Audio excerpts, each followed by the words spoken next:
If you spend 5 minutes reading the trade press on any given morning, you'd easily believe that the Prime Minister spends his days trembling behind his desk in Downing Street, cowering from the righteous fury of construction trade associations.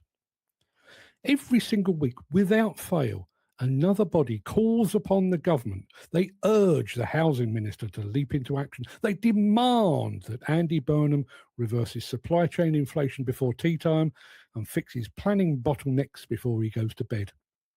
Sounds terribly urgent, doesn't it?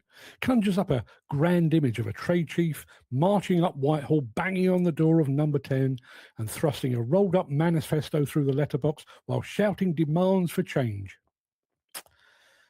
Anyone who's worked in or around Westminster knows that real life really doesn't work that way. No minister was phoned. No private secretary took a memo. No mayor sat down over a morning mug of builder's tea to read Construction Inquirer and thought, blimey, the CPA wants me to fix global steel tariffs. I better get right on that. What you're watching is pure political theatre. Take a look at a recent headline floating around the industry news feeds. Burnham urged to help construction supply chain costs. Read past the headline, however, and you'll find a report on national interest rates, global supply shocks, and hefty import tariffs set by central government. Despite his new and lofty position, Andy Burnham has as much power over central bank interest rates as he does over the orbit of the moon. Yet there his name sits in the headline, attached to a desperate plea to save the day. So why do trade bodies do it? Because it's all part of a grand illusion. Trade associations rely on member fees from hard-pressed contractors, demolition firms and material suppliers. When the economic climate turns sour, those members start to question what their annual subscription actually buys them. Issuing a press release allows the leadership to clip the resulting trade article, plaster it across their website and declare, "Look how fiercely we're fighting your corner." In truth, it merely highlights the disconnect between the industry, the government, and those who claim to bridge the gap between the two. This advocacy has been reduced to mere brand management. The trade press gets an easy story to ensure they hit their daily quota. The trade association gets to pretend it holds sway over ministers, and the paying member gets a warm feeling that someone is shouting on their behalf. Real lobbying remains a quiet, dry, painstaking business.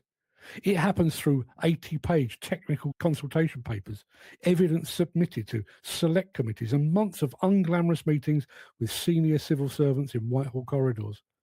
It's slow, tedious, and mind-numbingly boring. And it appears the trade associations simply lack the stomach for it. And besides, when was the last time that industry or the general public ever forced the government to reconsider or to change direction?